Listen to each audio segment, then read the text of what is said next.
श्री परमात्मने नमः। श्रीमद् भागवत गीता का 15वां अध्याय।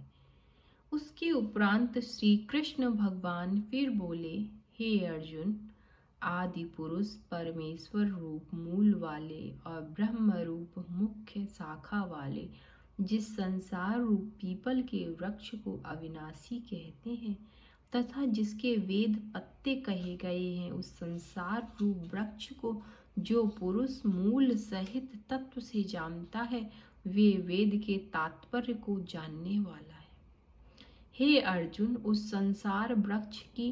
तीनों गुण रूप जल के द्वारा बढ़ी हुई एवं विषय भोग रूप कोपलों वाली देव, मनुष्य और तिर्यक आदि योनि रूप शाखाएं नीचे और ऊपर सर्वत्र फैली हुई हैं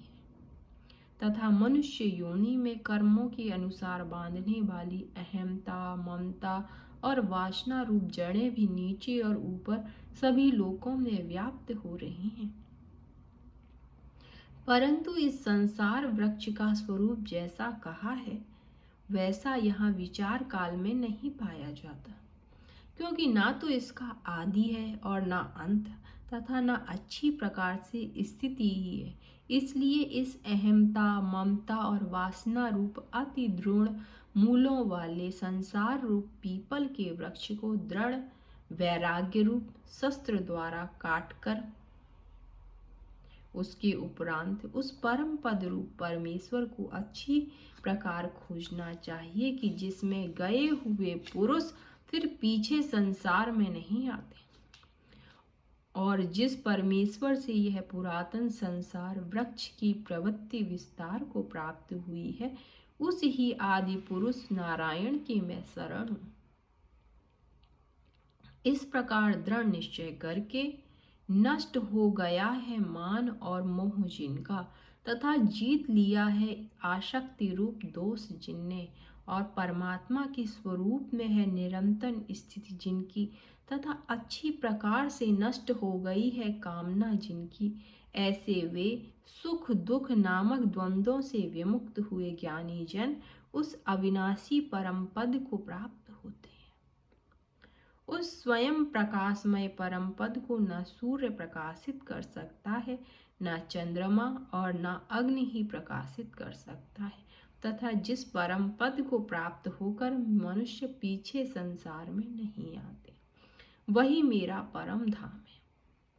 हे अर्जुन, इस देह में यह जीवात्मा मेरा ही सनातन अंश है और वही इन त्रिगुणमयी माया में स्थित हुई मन सहित 5 इंद्रियों को आकर्षण करता है। कैसे कि वायु गंध के स्थान से गंध को जैसे ग्रहण करके ले जाता है, वैसे ही देहादिकों का स्वामी जीवात्मा भी जिस पहले शरीर को त्यागता है, उससे इन मन सहित इंद्रियों को ग्रहण करके फिर जिस शरीर को प्राप्त होता है उसमें जाता है। उस शरीर में स्थित हुआ यह जीवात्मा श्रोत, चक्षु, त्वचा को तथा रसना, घ्राण और मन को आश्रय करके अर्थात इन सब के सहारे से ही विषयों का सेवन करता है। परंतु शरीर छोड़कर जाते हुए को अर्थात शरीर में स्थित हुए को और विषयों को भोगते हुए को अथवा तीनों गुणों से युक्त हुए को भी अज्ञानी जन नहीं जानते हैं।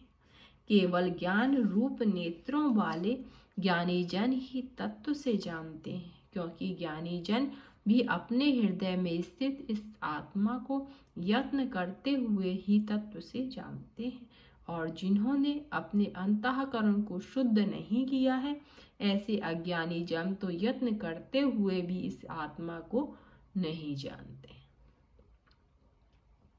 हे अर्जुन, जो तेज सूर्य में स्थित हुआ संपूर्ण जगत को प्रकाशित करता है तथा जो तेज चंद्रमा में स्थित है और जो तेज अग्नि में स्थित है, उसको तू मेरा ही तेज जान। और मैं ही पृथ्वी में प्रवेश करके अपनी शक्ति से सब भूतों को धारण करता हूँ और रस स्वरूप अर्थात अमृतमय चंद्रमा होकर संपूर्ण औषधियों को अर्थात वनस्पतियों को पुष्ट करता हूँ तथा मैं ही सब प्राणियों के शरीर में स्थित हुआ वैश्वानर अग्नि रूप होकर प्राण और अपान से युक्त हुआ 4 प्रकार के अन्न को पचाता हूँ, और मैं ही सब प्राणियों के हृदय में अंतर्यामी रूप से स्थित हूँ, तथा मेरे से ही स्मृति, ज्ञान और अपोहन होता है, और सब वेदों द्वारा मैं ही जानने के योग्य हूँ, अर्थात तथा वेदांत का कर्ता और वेदों का जानने वाला भी मैं ही हूँ। हे अर्जुन, इस संसार में नाशवान और अविनाशी भी यह 2 प्रकार के पुरुष हैं। उनमें संपूर्ण भूत प्राणियों के शरीर तो नाशवान और जीवात्मा अविनाशी कहा जाता है, तथा उन दोनों से उत्तम पुरुष तो अन्य ही है कि जो तीनों लोकों में प्रवेश करके सबका धारण पोषण करने वाला अविनाशी परमेश्वर और परमात्मा ऐसे कहा गया है। क्योंकि मैं नाशवान जड़वर्ग क्षेत्र से तो सर्वथा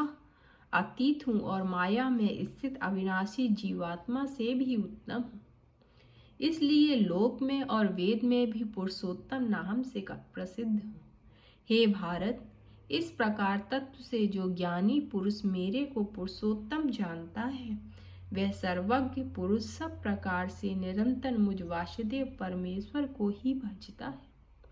हे निष्पाप अर्जुन, ऐसे यह अति रहस्य युक्त गोपनीय शास्त्र मेरे द्वारा कहा गया, इसको तत्व से जानकर मनुष्य ज्ञानवान और कृतार्थ हो जाता है, अर्थात उसको और कुछ भी करना शेष नहीं रहता। इस अध्याय में भगवान ने अपना परम गोपनीय प्रभाव भली प्रकार से कहा है। जो मनुष्य उक्त प्रकार से भगवान को सर्वोत्तम समझ लेता है, फिर उसका मन एक क्षण भी भगवान के चिंतन का त्याग नहीं कर सकता, क्योंकि जिस वस्तु को मनुष्य उत्तम समझता है उसी में उसका प्रेम होता है, और जिसमें प्रेम होता है उसी का चिंतन होता है। अतएव सबका मुख्य कर्तव्य है कि भगवान के परम गोपनीय प्रभाव को भली प्रकार समझने के लिए नाशवान क्षणभंगुर संसार की आसक्ति का सर्वथा त्याग करके एवं परमात्मा के शरण होकर भजन और सत्संग की ही विशेष चेष्टा करें।